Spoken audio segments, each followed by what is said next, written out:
Let's get salty!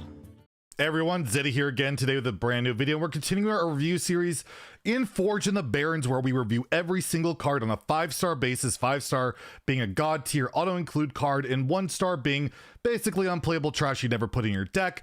And today we're going to take a look at the Rogue cards, which you know I'm going to be super in love with, and Rogue's the best class going into this expansion, so let's take a look at every Rogue card. But first we start off with Paralytic Poison, 1-mana spell, give your weapon +1 attack and your hero is immune while attacking. 1 mana, +1 attack on a weapon, not particularly great, not horrendous, and the effect of being immune is pretty irrelevant to most of these aggressive weapon strategies. If you've played against a weapon rogue, they rarely trade, and if they have to trade, well, they're not really too worried about their life as a resource. I don't see this being much of a meta card. This is more of something you're going to randomly generate off a Wand Maker, off the legendary mini we'll talk about later, but overall, Paralytic Poison, not phenomenal. I'll give it a 2 in Standard and a 2 in Wild. I don't think you're putting this in Kingsbane to make your hero immortal with Kingsbane, because again, that strategy is not really built around it. It's more like if you're playing a Spectral Cutlass deck, you might think of it, because that's more long-term game plan. You heal and be immune, so that might be something you'd consider. Next, we have the 1-mana spell Yoink. Discover a hero power and set its cost to 0, so both uses it will be 0, and then swap back after 2 uses. So a lot of people, I feel like, are sleeping on this card. I feel like Yoink is incredibly good. A lot of these rogue decks are going to be weapon-based. We have the Shank we'll talk about later. You have Self-Sharpening Sword, and your hero power is kind of useless. And Yoink all of a sudden makes your hero power extra reach. Maybe sustain, you need some health, or healing, or some card draw with Life Tap. And you know, it's basically you're cheating 4 mana for 1. It's like -3 mana on 1, and a lot of the hero powers you can get are good. Like even like your Druid hero power is +1 attack, +1 armor. That's totally fine. This is basically free. When you're playing Rogue that runs Secret Passage, that dumps cards all the time, I think Yoink is just a decent card to throw in there. I'm going to give Yoink a 3 in Standard. I think it sees play as a card that you just throw into a Secret Passage deck. You can easily play and get very good value out of it. Cheap value. It's like Tour Guide ×2 for 1 mana, and you can prep it. I think it's really good. I borderline want to give it a 4, but so many people seem to think I'm crazy for thinking Yoink's going to be good, but I think it will see meta play.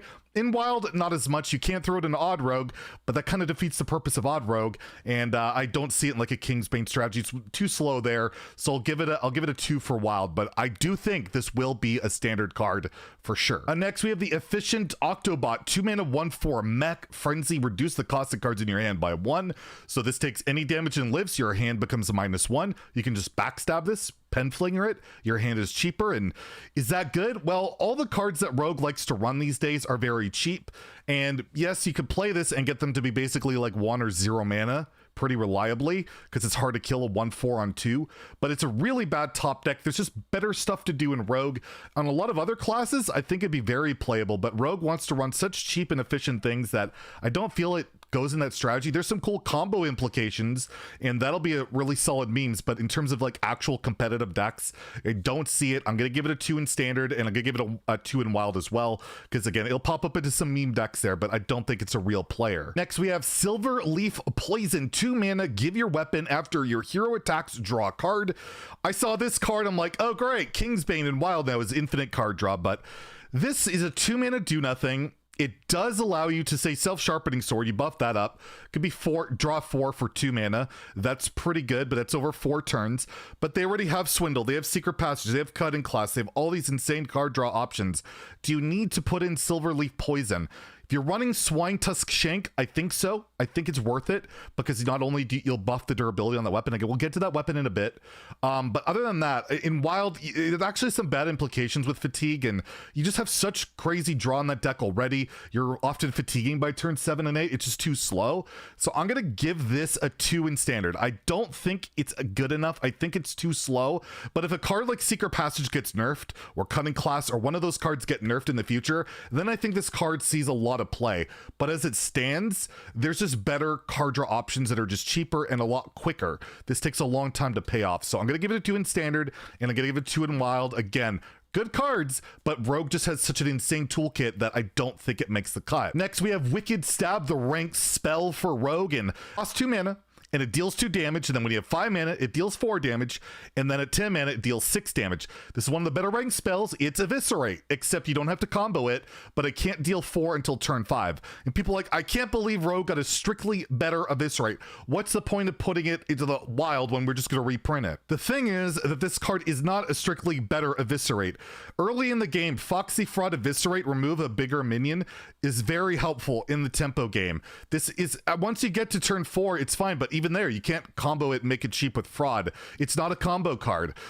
It's good, obviously. 2 mana Fireball in the late game is great, but all these Rogue decks, as you can see in this expansion, they're all like curved super low. The most expensive card made for Rogue this expansion is 4 mana, and that cheats a bunch of mana. Like, they're all about hyper cycling, hyper aggression, and Wicked Stab will obviously see play, but I feel like it is actually worse than Eviscerate in a lot of ways, just for that early tempo that you can't deal the 4 damage until you have 5 mana. You can't cheat it with Fraud, but of course it's a really good burn spell. It has a good reach, and if you do have 10 crystals, then yes, it will deal 6, and that's absurd. So I'm gonna give it a 4 in standard.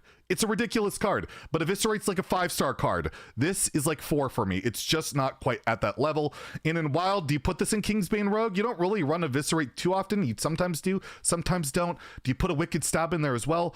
I don't think so, but maybe. I'll give it a 3 for Wild. It might see some fringe play in like those type of decks. Next, we have Field Contact, 4 mana, 3/2 minion. After you play a Battle Cry or combo card, draw a card. This is not a Battle Cry.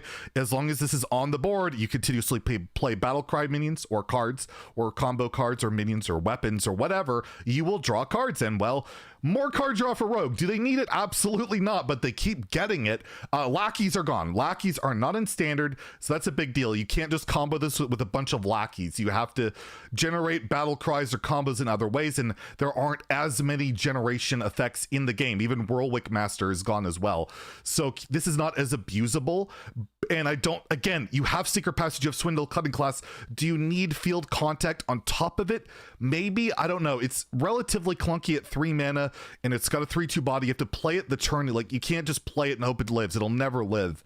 I'm gonna give it a 2. I think you just have better card draw options, but again, if those card draw options get nerfed, then Field Contact probably pops up, but as it stands, I don't see it in Wild. Again, too slow, but there are lackeys, and you can put this into Odd Rogue, and Odd Rogue, you know, does have Cunning Class and Secret Passage, but maybe they can squeeze in Field Contact. Probably not. The stat line's just not good enough. It's a little too slow, so give it a 2 for Wild. But yeah, it's insane, the card draw options to Rogue, that something like this I actually don't think sees meta play. Next, we have the weapon Swine, Tusk, Shank, 3 mana 2/2, so pretty bad stats, but after you play a poison, gain 1 durability. So this is what makes the poisons kind of insane.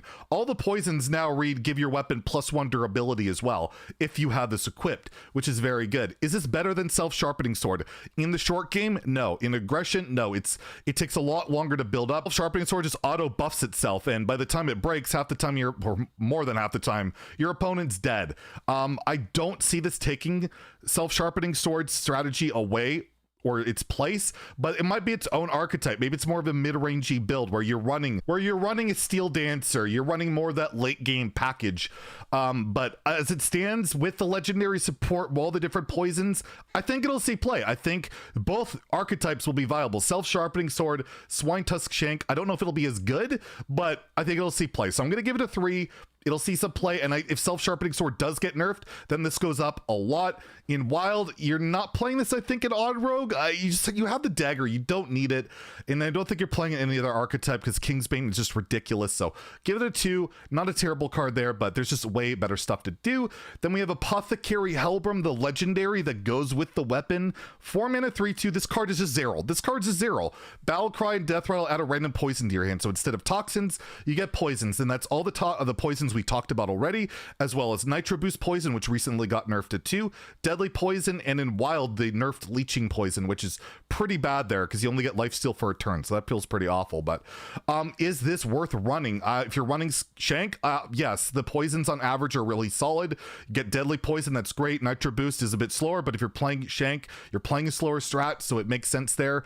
I'll just put it as a 3 in standard. I think you run these together, it's a good package, and I think that deck will be meta, it'll be good enough, and in wild, too slow, I'll give it a 2, just not making the cut. Then we have Oil Rig Ambusher, 4 mana, 4/4 Battlecry, deal 2 damage if this entered your hand this turn, deal 4 instead. So 4 mana, 4/4, deal 2 damage isn't too bad, and then on top of that, if it's added to your hand, it's Gormok the Impaler, which was a pretty decent, sweet card, but you had to have 4 minions for that to be active. It was pretty inconsistent, but when you have cards like Swindle, Secret Passage, Cutting Class, you have cards entering your hand all the time. You can Shadow Step this, and then it enters your hand, it'll deal 4.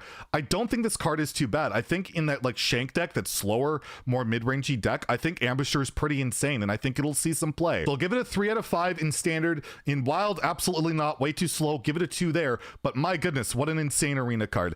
And here we go, we have the last card, the card that got my cat all in a tizzy, Scab's Cutter Butter, the 4 mana 3/3 minion combo. The next 2 cards you play this turn cost 3 less.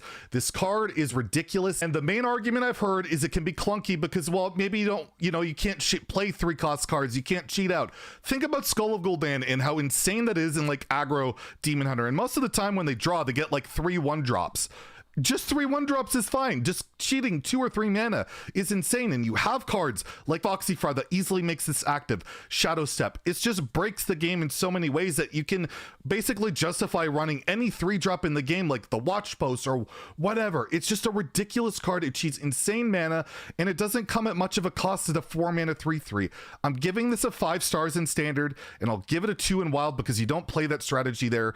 But hell, even with Edwin Van Cleef being in wild, maybe Cutter Butter's worth it, especially with like Necroream Apothecary going to 4. Who knows? But this is an insane card, and I cannot see it being absolutely busted. So there you go. That's my Rogue review. I think Rogue will still be basically the best class in the game. They don't lose a heck of a lot, and they're gaining a lot of really good stuff. I know I gave a lot of 3s and 4s and not even like that high of ratings, but that's because Rogue has so many 5-star cards as it is. They have Jandis Barov, they have Secret Passage, they have some of those broken cards in Hearthstone history, so they're getting some pretty good stuff to go with it. That makes the class really scary. Look out, Rogue Stone is likely to continue. If you enjoyed the video, please like and subscribe. Have a great day, and stay salty, my friends.